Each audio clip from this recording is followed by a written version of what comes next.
Hello, friends, and welcome to another episode of the This Is Gonna Hurt podcast with Jay Gordon Duncan. If you're wondering why the Jay, the answer is I'm not a bagpipe player. If that joke doesn't make any sense, I encourage you to check out episode 0, where I explain that joke, as well as the purpose of the This Is Gonna Hurt podcast, where we talk about faith, family, fitness, finances, and sometimes fun. Well, it's a completely solo episode. I'm not with the CACS community today. It's just me and you, and I'm excited about that. And what we have here, excuse me, is my year-end movement review. Now, what that means is I reflect on the past year of movement that I've done.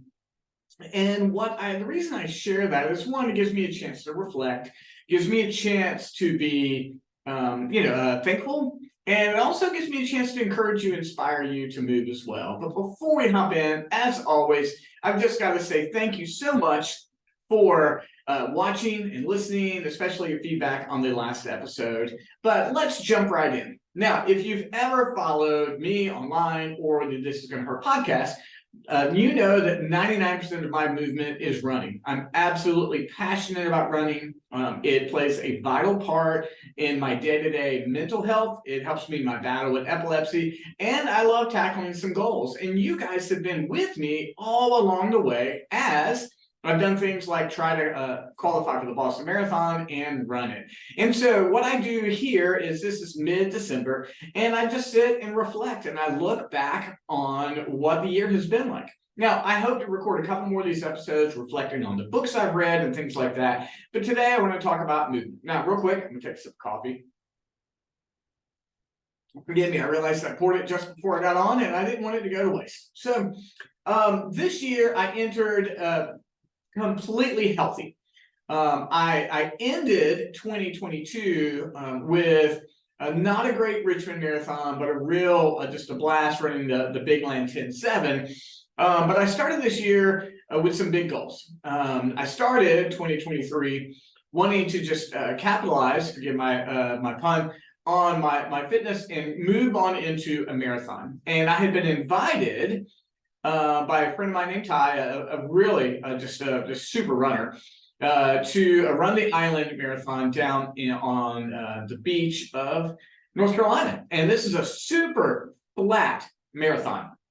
In fact, it's primarily flat until miles 23. We have to go up and over a bridge twice. Really brutal place to put a bridge. And even though the race is flat, you really feel that. And my goal going into it was to qualify for the Boston Marathon, which is probably my goal in every marathon. But really, my goal was to run healthily, because in my Richmond Marathon, the prior year, I had cramps and I just didn't do well at all. I had a good training cycle up for it. It was a short training cycle because I had just come off of the Richmond Marathon. Usually I'll take 12 to 16 weeks. And here, I really only had about an 8 to 10 week cycle. But I entered it really, really well. It's a smaller marathon, and it started in pitch black and was kind of chilly, but you're down at the beach, you just don't really know what's going to happen. You don't know what the wind's going to be like. And guys, I ran that marathon really, really well. Now, I did not qualify for that in that marathon. My qualifying time for Boston is 3:25, and I ran a 3:33. But here's the thing. I ran that marathon very healthy, very strong, no cramping, no bonking, which means I didn't fall out of the end. And I wound up finishing second in the Masters division, which is the over 50 division. That marathon gave me a tremendous amount of confidence to start the year, because it reminded me that I can manage a race well, that I don't have to fall apart at the end, I can train healthfully, and I can finish healthfully. And it was really great to finish second in my age. I grabbed 2 medals on that one. I saw multiple people that I knew. Some folks I knew purely through the toughness group Instagram, which is my fitness page. And guys, 3:33 is a really strong marathon. It really, really is. I didn't qualify, and I think what it was is I just didn't have enough mileage under my belt. I realized at the February marathon at the beginning of this year that if I really want to make some progress, I'm going to have to start putting on more and more mileage. Now, what I mean by that is, in a training cycle, then I would my peak would be in like the low 50s, and I would average in the high 40s miles per week. And I realized that that's just not enough mileage. And even after running for 14, 15 years, I'm still learning things. So I finished that one very happy and very healthy. And I was just very excited about it. Now, so that put me into February, and I took a little bit of a break just to kind of recover. And then I started eyeing the Marine Corps Marathon Devil Dog Double. Now, the Devil Dog Double is you run the Marine Corps Marathon, a half marathon here in town, and then you circle back out, you go way down to the bottom of this hill, and you come back, and you wind up running 18.1 miles. Now, the Fredericksburg Marathon is wonderful, but it ends with some brutal hills. And so you run the half marathon, you run up two giant hills, and then you get done and you turn around and you go back out, you go back way down the hill and you come right back. Now, I had run this the year prior and had run fairly strong, but did not place or anything like that. And so I looked at the times and I looked at my fitness level, and I thought, I think I can get top 3 in the Masters division. I had just done that in a marathon, and the competition is pretty fierce here in Fredericksburg. But I looked at my time from last year. I looked at how well I had run the Island Marathon, and that was my goal. What I did differently for that race is I trained like it was a marathon. So that means in a marathon, your long run in a week will be 20 or 22 miles. So during the 18-mile training race, I ran 20 miles. And so I trained like a marathon. The reason I did that is I wanted the long range like wind. I wanted the endurance of a longer race, like a marathon, but I wanted to be fresh. Like I wanted to cross 18 feeling really strong. I felt like that. And I did tons of hill work. And guys, I've never consistently done hill work. So I would actually run the hills that are on the race. And I ran them over and over and over again. It was really good. It gave me a lot of it gave me a lot of experience, and it gave me a lot of muscle memory. So when I ran a race, my body knew what to do. I've shared on that race before, I finished really well and ran super confidently and missed the award ceremony, and then found out that I literally won the Masters division. I was the #1 runner in that race over 50. And so there was a wonderful award ceremony a week later at Rebellion, which is a local whiskey restaurant here in town. And they gave me this huge award. I got this big, giant award. It was very cool. Only a couple of times in my life have I ever actually like won outright like that. And it was fun to win the Masters of the Devil Dog Double. It was a wonderful experience. Wished I had not missed the award ceremony that day, but totally okay. So here I am, I forget, April or May. And so I'm going into the summer and I'm trying to figure out what to do because I have not added all those miles yet. And I know that I know races I want to do. So I was toying around, and I was toying around with running the Dahlgren Trail 50K in August. Now, a 50K is 31 miles, and that's an ultra marathon. And I had one ultra marathon underneath my belt from years ago, and I had run it really poorly, hadn't prepared for it. And I decided I was going to run the Dahlgren 50K in August. But what that meant was ultra marathon training in the summer, which meant 60-mile weeks, a couple of 70-mile weeks. And so what that meant is I wasn't running 20 miler every weekend, running 2 half marathons during the week and sprinkling in other stuff to get there. And guys, I loved my summer training. It was hot, it was sweaty, it was amazing. And I put on so much mileage, mile after mile after mile, because my goal in the Dahlgren 50K was to run it in under 5 hours and to place in my age group. And there's some serious ultra marathoners out there.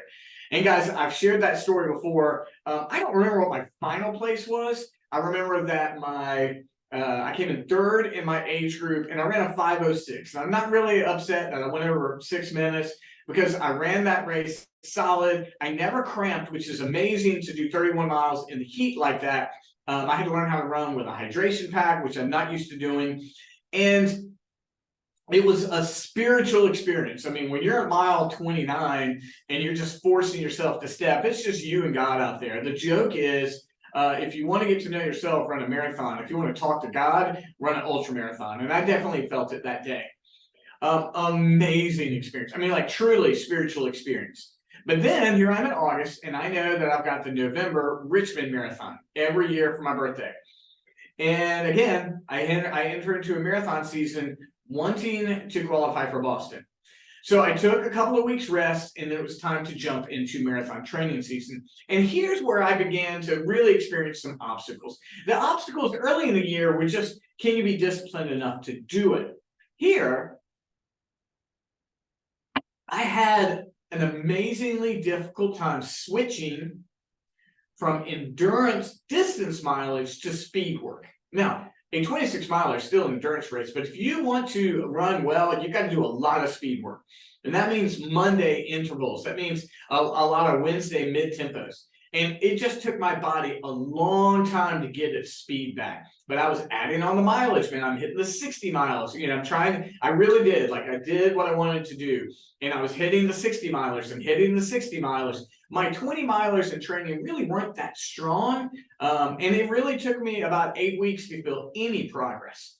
But then in the middle of that train, I ran the Ruitz half marathon.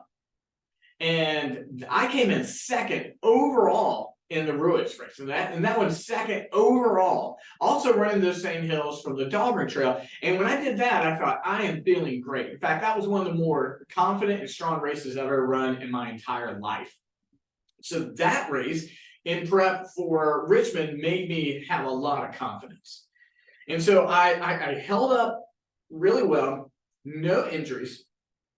And I went to the Richmond Marathon in November. Now, in my taper week, and those are the 2 weeks where you have less mileage to heal up, I started to have a little bit of pain right below my butt muscle, forgive me, but nothing that was hindering me at all. And I just thought, well, it's a taper pain. Now, in running the Richmond Marathon, I ran a 3:36. That was disappointing. I ran strong, no cramping, but I thought I was going to run better than that. In the first 4 miles, I remember my buddy Danny asked me, how you doing? And I was like, well, I got a little bit of pain in my butt, but it's not bothering me that badly. And that pain persisted throughout the race, but it was never, I wasn't limping. It was just there. And it's just a pain you get. And so listen, I didn't hit Boston, but I never knew exactly what it was. I no excuses, but 3:36 is just what I had that day. Now, Richmond is massively more hilly than Run the Island. Run the Island is just flat, except for those 2 miles I mentioned. Richmond's got tons of obstacles. But I finished 3:36, wonderful, high fives, went out to eat with friends. I'm very thankful I do it, but I just didn't have the numbers, and I just didn't really know why. I didn't know what was going on. Well, then, during the taper, things began to fall apart. During the taper, that pain in my butt, forgive me, became worse. And I couldn't extend my left leg completely. In fact, I felt like I was kind of pushing off my right leg and just kind of limping off my left leg. It was getting worse.